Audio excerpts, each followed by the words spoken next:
ಕೊರಗ ಕುಟುಂಬಗಳು ಹಲವು ದಶಕದಿಂದ ನಡೆಸಿಕೊಂಡು ಬಂದ ಸಾಂಪ್ರದಾಯಿಕ ಕಲ್ಲು ಗಣಿಗಾರಿಕೆಯನ್ನ ಅನ್ಯರು ಕಬಳಿಸಲು ಪ್ರಯತ್ನಿಸುತ್ತಿದ್ದು ನಮ್ಮ ಮೇಲೆ ದೌರ್ಜನ್ಯ ನಡೆಸುತ್ತಿದ್ದಾರೆ ಎಂದು ಆರೋಪಿಸಿ ಗರಿಕೆಮಠ ಅಚ್ಲಾಡಿಯ ಕೊರಗ ಕುಟುಂಬಗಳು ಕೊರಗ ಅಭಿವೃದ್ಧಿ ಸಂಘದ ಒಕ್ಕೂಟ ಸಹಕಾರದಲ್ಲಿ ಬ್ರಹ್ಮಾವರ ತಹಶೀಲ್ದಾರ್ ಕಚೇರಿ ಎದುರು ಪ್ರತಿಭಟನೆ ನಡೆಸಿದ್ದಾರೆ. ಈ ಸಂದರ್ಭ ಕೊರಗ ಅಭಿವೃದ್ಧಿ ಸಂಘಗಳ ಒಕ್ಕೂಟದ ಕಾರ್ಯದರ್ಶಿ ಸುಜಾತ ಮಾತನಾಡಿ, ಉಡುಪಿ ಜಿಲ್ಲೆಯ ಯಡ್ತಾಡಿ ಗ್ರಾಮದ ಸರ್ವೆ ನಂಬರ್ 145ರಲ್ಲಿ 1.84 ಎಕರೆ ಜಾಗದಲ್ಲಿ ಪರಿಶಿಷ್ಟ ಪಂಗಡದ ರಮಣಿ ನರ್ಸಿ ಐತ ಚಂದ್ರ ಭಾಸ್ಕ ಅವರು ಪಾರಂಪರಿಕವಾಗಿ ಕಟ್ಟಡ ಕಲ್ಲು ಗಣಿಗಾರಿಕೆ ಮಾಡಿಕೊಂಡು ಬಂದಿದ್ದಾರೆ. ಅಲ್ಲದೆ ಸದರಿ ಜಾಗದಲ್ಲಿ ಮನೆಯನ್ನ ಕಟ್ಟಿಕೊಂಡು ವಾಸವಾಗಿದ್ದಾರೆ.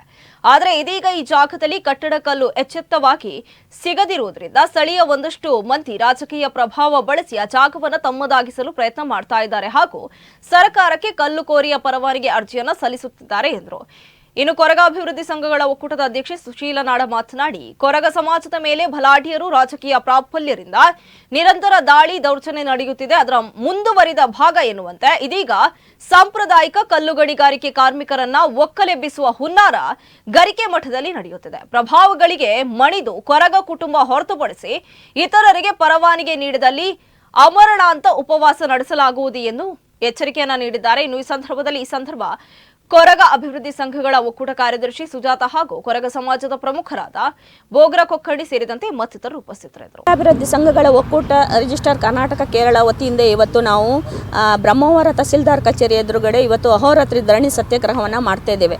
ಇದಕ್ಕೆ ಮುಖ್ಯ ಕಾರಣ ಏನಂತ ಹೇಳಿದರೆ, ಬ್ರಹ್ಮಾವರ ತಹಸೀಲ್ದಾರ್ ವ್ಯಾಪ್ತಿಯ ಯಡ್ತಾಡಿ ಗ್ರಾಮ ಪಂಚಾಯತ್ ಗ್ರಾಮದಲ್ಲಿ ನಮ್ಮ ಕೊರಗ ಸಮುದಾಯದ ಸುಮಾರು 7-8 ಕುಟುಂಬದವರು ಶತಮಾನಗಳಿಂದ ಅಲ್ಲಿ ಸರ್ವೆ ನಂಬರ್ 145ರಲ್ಲಿ ಪಾರಂಪರಿಕವಾಗಿ ಗಣಿಗಾರಿಕೆಯನ್ನು ನಡೆಸಿಕೊಂಡು ಜೀವನವನ್ನು ನಿರ್ವಹಣೆ ಮಾಡ್ತಾ ಇದ್ದಾರೆ.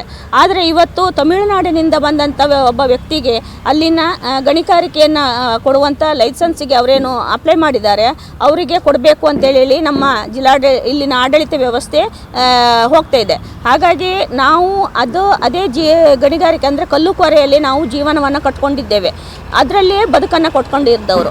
ಆದರೆ ಇವತ್ತು ಬೇರೆ ಏನು ಸರ್ಕಾರದ ನೀತಿ ನಿಯಮಾವಳಿಗಳು ನಮ್ಮ ಸಮುದಾಯಕ್ಕೆ ಅದು ಅನ್ವಯಿಸುವುದಿಲ್ಲ. ಯಾಕಂತ ಹೇಳಿದರೆ ಈ ಸಮುದಾಯ ಅತಿ ಹಿಂದುಳಿದಂಥ ಒಂದು ದುರ್ಬಲ ಸಮುದಾಯವಾಗಿದ್ದು ಸರ್ಕಾರವೇ PVTG ಕಮ್ಯುನಿಟಿ ಅಂತೇಳಿ ಗುರುತಿಸಿದೆ.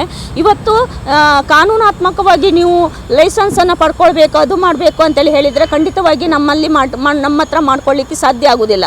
ಹಾಗಾಗಿ ಇಲ್ಲಿ ತನಕ ನಾವೇನು ನಮ್ಮ ಹಕ್ಕನ್ನು ನಾವಲ್ಲಿ ನಮ್ಮ ಬದುಕನ್ನು ನಾವು ಕಟ್ಕೊಳ್ತಾ ಇದ್ದೇವೆ, ಅದನ್ನು ನಮಗೆ ಕೊಡಿ ಅಂತೇಳಿ ನಾವು ಇವತ್ತು ಕೇಳ್ತಿದ್ದೇವೆ. ನೀವು ಬೇರೆಯವರಿಗೆ ಕೊಟ್ಟರೆ ಖಂಡಿತವಾಗಿ ಕೊರಗ ಸಮುದಾಯವು ತಮ್ಮ ಅಸ್ತಿತ್ವವನ್ನು ಕಳ್ಕೊಂಡು ಇವತ್ತು ಭೂಮಿ ಹಕ್ಕು ಆಗಿರ್ಬೋದು, ಇತರ ಎಲ್ಲ ವಂಚನೆಗಳಿಂದ ಏನು ವಂಚನೆಯನ್ನು ಅನುಭವಿಸ್ತಾ ಇದೆ.